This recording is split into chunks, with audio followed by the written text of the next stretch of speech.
Hola a todos, bienvenidos a este especial dedicado a repasar el año de la vacunación contra el COVID-19. Mi nombre es Mar Romero. Les contamos los avances científicos que hemos vivido a lo largo de 2021 contra las vacunas del coronavirus y los nuevos descubrimientos que han impactado las campañas de inmunización en todo el mundo. También repasamos las cifras que reflejan las desigualdades en el acceso a estos fármacos y las promesas cumplidas e incumplidas del mecanismo internacional COVAX. Y terminamos analizando de la mano de voces expertas cómo se ha politizado la distribución de las vacunas contra el COVID-19 y qué soluciones existen a la desigualdad que afecta a América Latina y el mundo. En diciembre de 2020 empezaron las campañas de vacunación en varios países del mundo, precisamente aquellos que tuvieron acceso más rápido a los fármacos contra el COVID-19, con la esperanza de que eso fuera el inicio del fin de la pandemia. Un año después, la crisis sanitaria sigue vigente y sabemos mucho más sobre el funcionamiento de las vacunas. Por ejemplo, múltiples estudios confirman que la vacuna de Sinovac y la de Pfizer-BioNTech protegen a los menores de edad aproximadamente en un 90%. Y se han investigado más los efectos secundarios. Sabemos también que el riesgo de miocarditis después de las vacunas de ARN mensajero es mayor en los hombres menores de 30 años, pero que sigue siendo más probable sufrir inflamación del corazón por el contagio de COVID-19 que por la vacuna. Para hablar de los principales avances que nos dejó este 2021 en esta materia, hablamos con Óscar Franco, epidemiólogo y asesor científico de France 24. La comunidad científica se demoraba unos 10 años para sacar una vacuna que sirviera contra una enfermedad. Hay enfermedades que ni siquiera tienen vacunas y vimos cómo dentro de un año y medio, ya teníamos una vacuna que servía a finales del 2020. Ahora mismo tenemos 8 vacunas aprobadas que sirven, que son muy efectivas y eso es de por sí un hito. Durante este tiempo hemos visto cómo una tecnología del RNA mensajero que se venía avanzando en las últimas 3 décadas, debido a la pandemia, debido a la situación, lo que hizo fue que terminó de desarrollarse y ya tenemos vacunas con esta tecnología que son muy efectivas y que prometen muchísimas oportunidades para futuro en términos de poder resolver otras enfermedades, ya sea, por ejemplo, como combatir una enfermedad como es el cáncer. Sin embargo, más allá de los hitos científicos logrados en 2021, uno de los grandes debates de este año también ha sido el de las dosis de refuerzo. La comunidad científica ha podido demostrar que la protección de las vacunas contra el contagio de COVID-19 disminuye con el tiempo. En este informe de Manuela Cano recopilamos lo que sabemos al respecto. Las primeras alarmas sonaron en Israel. Cada vez más personas vacunadas se estaban contagiando de COVID-19. Los datos eran claros. A medida que pasaba el tiempo, la inmunidad se iba desvaneciendo. Ahora empezamos una campaña nacional para la tercera dosis. A Israel le siguieron varios países, temerosos de la variante Delta y de las nuevas olas de contagios. Inicialmente dirigidas a personas con factores de riesgo como la edad o enfermedades previas, las dosis de refuerzo se extendieron a la población en general. Estados Unidos las aprobó el 19 de noviembre. Cuando revisamos los datos vemos que son una parte primordial del régimen de la campaña de inmunización y no un bonus o un lujo.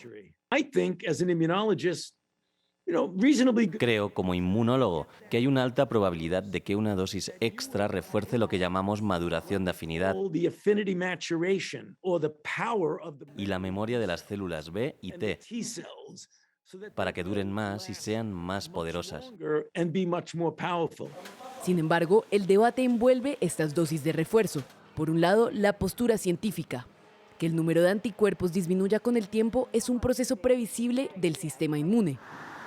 Vacunas como la de Pfizer o Moderna reducen su protección desde el 90 hasta aproximadamente el 70%, según estudios desarrollados en Reino Unido y Estados Unidos. La caída puede ser más pronunciada en vacunas como AstraZeneca, Sinovac y Janssen. Pero la protección contra la hospitalización y la muerte se mantiene alta en todos los casos. Esa diferencia abre la puerta al debate ético. Por ahora, no queremos ver un uso generalizado de refuerzos para personas sanas completamente vacunadas. Pido una extensión de la moratoria de los refuerzos hasta el final de 2021 para hacer posible que todos los países vacunen al menos el 40% de su población. Una moratoria y un objetivo que no se han cumplido. Los datos de la Organización Mundial de la Salud son claros. A finales de octubre, los países del G20 habían recibido 15 veces más dosis de vacunas per cápita que el total de los países del África subsahariana. Y se han administrado más dosis de refuerzo en los países de ingresos altos que el total de dosis inoculadas en los países de ingresos bajos. Esas diferencias abismales se ven muy claras cuando comparamos las regiones del mundo. El continente africano solo tiene el 7% de su población vacunada, según World in Data, el observatorio de la Universidad de Oxford, mientras que Europa, América del Norte y América del Sur superan el 54%. Sin embargo, estas cifras esconden desigualdades dentro de las mismas regiones. En América Latina hay países como Chile, donde la vacunación supera el 80%, todavía en cifras de la Universidad de Oxford, o como Cuba, que a través de sus fármacos propios también alcanzan el 80% de la población con la pauta completa. Sin embargo, hay países en el otro extremo, como Nicaragua, donde la cifra es poco mayor al 30%, o Haití, donde el porcentaje es tan mínimo que podríamos decir que la campaña de vacunación ni siquiera ha empezado. Además, las desigualdades también se sienten dentro de los propios países. Eso nos explicó Tatiana Andia, socióloga experta en salud. Hay importantes desigualdades socioeconómicas entre la población, pero eso pone dos límites principales. Uno, en acceso a la información sobre la vacunación y confianza, pero el otro muy importante es la penetración o el acceso del Estado a alcanzar a esas personas, por ejemplo, que trabajan en jornadas larguísimas y no tienen la disponibilidad de tiempo para ir y acercarse a los puestos de vacunación. Los organismos internacionales han intentado paliar estas diferencias a través de incentivar las donaciones del mecanismo COVAX, la estrategia de la OMS para distribuir equitativamente las vacunas. Sin embargo, COVAX tuvo que reducir en un 30% su promesa inicial de acceder a 2.000 millones de dosis en 2021 a 1.425 millones. Y todavía así ese objetivo está lejos de cumplirse. Por ahora no han repartido ni siquiera un 40% de esas donaciones. Y es que las promesas de los países de ingresos altos también se han retrasado. Estas son las dosis comprometidas para 2021 y 2022. La Unión Europea ha donado poco más de la mitad de la cifra total y algunos de sus países, como Francia o como España, a inicios de noviembre ni siquiera habían entregado las cantidades prometidas solo para 2021.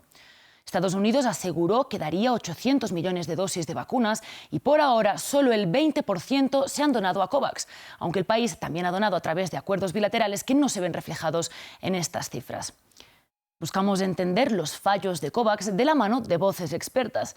Francisco Becerra, ex subdirector de la Organización Panamericana de la Salud, nos dio algunas de las claves que explican los retrasos de estas donaciones. Creo que ahí las compañías farmacéuticas hicieron pues, lo que son como entes privados, al mejor postor empezaron a vender rápidamente y pues son las consecuencias de que COVAX no haya podido tener vacunas suficientes. Muchos países compraron vacuna para tratar de proteger a su población y han ampliado los rangos de edades que están vacunando. Por ejemplo, Estados Unidos está vacunando ya niños, está poniendo el booster, o sea, el refuerzo, a cualquier adulto mayor de 18 años después de los 6 meses. Y a pesar de que han estado regalando, cediendo a países con menos ingresos vacunas, no ha sido suficiente. Tatiana Andia también nos ofreció su lectura. Escuchémosla. Es un fracaso porque no logró eso, ¿cierto? No logró eso que es el objetivo último y es realmente nivelar la cancha. Entonces no es totalmente no es lo mismo que nada, ¿cierto? O sea, no es un éxito, pero no es lo mismo que nada, pero no logró para mí nivelar la cancha en el nivel más, digamos, más fundamental. Y es que logremos liberar los derechos de propiedad intelectual de las vacunas, que son un bien público global, para el cual además la mayor parte de la financiación vino de recursos públicos. El debate alrededor de liberar las patentes de las vacunas es uno de los ejemplos de que la lucha contra la pandemia también se libra en la arena política. En este caso, enfrenta a los países del norte con los del sur global, que defienden que abrir la propiedad intelectual de estos tratamientos es la única manera de conseguir vacunas más rápido y más baratas para que los países que más las necesitan las puedan tener. Pero también existen otros conflictos que nos recuerdan a la geopolítica de la Guerra Fría, esta vez alrededor de la diplomacia de la salud. Rusia y China han aprovechado la crisis sanitaria para acercarse a América Latina con sus vacunas, a través de las compras y de las donaciones. Y Estados Unidos y Europa, por su parte, han reforzado sus alianzas al recomendar mutuamente sus fármacos. Volvimos a hablar con Francisco Becerra para entender este fenómeno mejor. Yo no veo que la FDA en Estados Unidos vaya a aprobar la Sputnik, ni que las autoridades sanitarias rusas vayan a aprobar Moderna. Y lo mismo pasaría con lo que está sucediendo con la vacuna de Cuba, que no creo que Estados Unidos lo vaya a hacer, porque además están todas las cuestiones de embargo. Con todas las cuestiones de embargo que hay, vamos a tener un serio problema en el sentido de que si algún país compra vacuna cubana, pudiera tener un problema con Estados Unidos por esa compra y por la transferencia de dineros a Cuba. El futuro de las vacunas cubanas es todavía una de las grandes incógnitas que dejamos para 2022. Recibir la aprobación de la Organización Mundial de la Salud y abrir las puertas a comercializarse fuera de la isla podría tener un impacto enorme en América Latina, una región que esta pandemia ha revelado como profundamente dependiente en salud y en investigación científica. Y hasta aquí este programa especial que contó con el apoyo en producción de Manuela Cano. Sigan con nosotros para más información. Muchas gracias por acompañarnos.